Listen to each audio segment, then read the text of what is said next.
Ladies and gentlemen, boys and girls, children of all ages, Tiny Pirate Gaming proudly brings to you a pile of pebbles and clay known as the Dev Dungeon that will be featured this Wednesday on the 4-hour-long 1-year anniversary Grounded Developer stream. It'll be a lot of fun. It'll be very exciting. And if you're not down with that, then I've got 2 words for you. Like, subscribe, and thank you. It's more than 2 words. Anyway, roll the intro.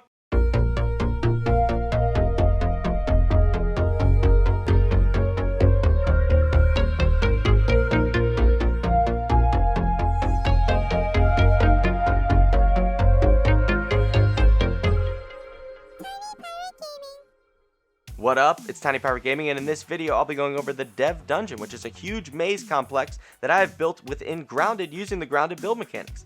This Dev Dungeon will be featured this Wednesday on the 1-year anniversary 4-hour-long special stream over on Obsidian's Twitch channel. Go check it out. If you're not already following it, there's a link down in the description below. Go gently touch the follow button and then ring the little bell so you'll be notified whenever they go live. In case you're not already following, in case you were wondering, they go live every Wednesday with a casually grounded dev stream. It's usually only an hour and a half, but because it's the 1-year anniversary, they're going to do a special show. Promo piece is on the screen for you to check out if you want to know who's going to be there. It's going to be a lot of grounded content creators and a lot of grounded developers. It's a mystery who the developers are, but some of the developers are going to attempt to make it through this maze that I've built, the so-called, the quote-unquote Dev Dungeon. It's going to be very exciting. It's going to be very fun.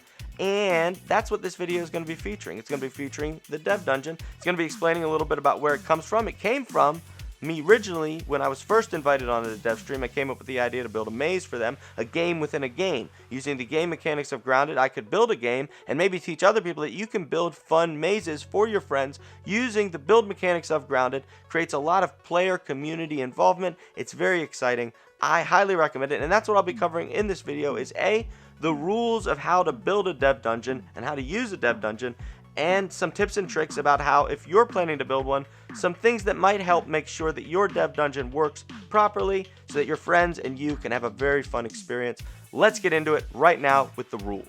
Also, don't mess with the bounce webs. Don't destroy the bounce webs. If you're participating in Tiny Pirate Gaming's dev dungeon, do not destroy any bounce webs that you come across. In fact, you're not supposed to destroy anything. That's one of the rules, but I need to throw this in here now because you cannot destroy them or you will not be able to escape. So I'm going to start things off with the rules. Rule number 1, no destroying or deleting parts of the dungeon if you're a contestant. If you're a contestant, your job is to try and make it through the maze. Obviously, it's grounded. You could break your way out or you could delete your way out. That's not how you play the game. That's not how you play the game. You're cheating. You're a cheater. You're a hacker if you do that. Don't do that. Contestants can work together or fight each other. Now, this depends on which mode you're playing in, because there's actually 2 ways to play the Dev Dungeon that I'll be going over in a minute. But if you're playing in a mode where there's more than one contestant, you can compete against each other, or you can choose to cooperate to solve some of the puzzles that you'll need to get out of the dungeon. But just remember, only one wins. The first person out of the dungeon is the winner. So even if you do work together, only one of you will win in the end. Lean-tos can be used to reset your respawn point and serve as checkpoints. So if you've been advancing through the dungeon, you find a lean-to, make sure you reset your respawn point. Otherwise, if something unforeseen happens, you will go right back to the beginning of the maze and have to resolve all the puzzles and how you figure out how you got to where you were when you found that lean-to. So reset your respawn points would be a good tip if you're a contestant in the Dev Dungeon. Crafting can only be done at workbenches. This is a rule that I came up with in anticipation of continued stages to the dungeon. In the first stage, in the Dev Dungeon version 0.1.0, there is no workbench. There's only one puzzle room, so it's very simple. It's a tutorial of Dev Dungeoning. Granted, it's a very complex maze. Because continued portions of this dungeon will be even more complex with more puzzles and more fun in store in the future of this dungeon. Anyway, that's why that rule's there. The grounded game devs will be the first to test the dungeon, just like they let the community test Grounded out. You know, we're basically a huge community. If you're a Grounded fan, we're basically a huge community of game testers that are experimenting with Grounded, trying to find out bugs and issues, and trying to make the game super clean, super nice for Grounded version 1.0, which will be the final version of the game and have a full story, and who knows what's going to be in it. It's very exciting. I'm very excited to see the final form of this game, but I'm also very, very honored and having a great time being part of this development cycle. So the Grounded dev team gets to be my game testers and find out if I've made a mistake in this dungeon, like left a hole open somewhere, or accidentally sealed off a room or something that they can't even escape from. We'll find out this Wednesday when they attempt to go through it. I don't know which ones are going to try to go through it. They already have their hands on the file, so I don't know if they're cheating. Maybe they've already went in. Maybe they already mapped it out, and they're all going to go in there and be like, your dungeon was too easy. We're game devs. You got to come at us with something harder than this. We'll find out. It's going to be very exciting. Anyway, those are the rules. I wanted to cover those rules too. Before I move on to the next segment, I should also mention there's 2 ways to play. I explained that earlier. I want to clarify. There's 2 ways to play. You can do time trials, which means one person is sent this file. They load into this world and try to make it through the dungeon as quickly as possible. The reason I say that is because in multiplayer, the synchronization, because of how it loads this giant build for guests in this world, doesn't really work unless they can optimize it really well, but it creates a lag problem. So the time trial is one way to see who can make it out the fastest. The other way is the way it was intended to be played, which is Dungeon Master mode, where there's 3 contestants, they spawn in. The 4th player is the Dungeon Master. The Dungeon Master, being me in the first one, would be outside of the dungeon, and I would be working my way into the dungeon to attack the contestants to try and send them back to their respawn points.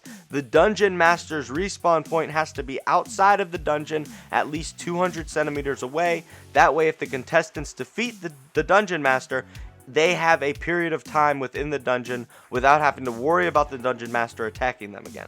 That was the initial way, the way it was intended to be played in my mind, but due to the restraints and the limitations on Grounded's multiplayer currently, time trialing it might be the appropriate way, but we'll find out. We'll find out. Obsidian, I presented the idea to Obsidian. I've already pitched it to them. Either way, we'll find out Wednesday how they want to do it, and I'm very excited to see. You know, am I going to be the Dungeon Master? Or am I just going to be watching them do time trials? Either way, it's going to be very fun because, to be quite honest with everybody, whether I'm dungeon mastering or not, I don't think they're going to make it through the dungeon during the dev stream. I don't think they're going to have enough time to make it through because I've built a really good maze here. I built a really good maze, and you all are going to find out about it. But let's go ahead and showcase some of it because as you're seeing it now, there's all sorts of crazy stuff in here. I built little decorations. Now, the further you get to the end of the dungeon, the less decorations there become. The corridors get a lot tighter until you emerge into a giant room. This is where bounce webs matter because this is important. This is important. Well, I'll cover this in the next segment. So sit back, relax, and get ready because I'm going to cover tips and tricks for how you can build a dev dungeon of your own for your friends to explore in Grounded. My first tip for anyone who's going to try to build a dev dungeon of their own is that you start the world you plan to build this dungeon in multiplayer. Sometimes single player worlds have trouble then converting into multiplayer worlds. So even if you're going to build it solo, start the world in a multiplayer world. So therefore it will be able to load, hopefully, once you've built the dungeon into a multiplayer game so your friends can actually explore it. My other tip is start it at spawn. If you start it at spawn, that means that they'll already be in the dungeon as soon as they get there, and the game can commence whenever they join that world for the very first time.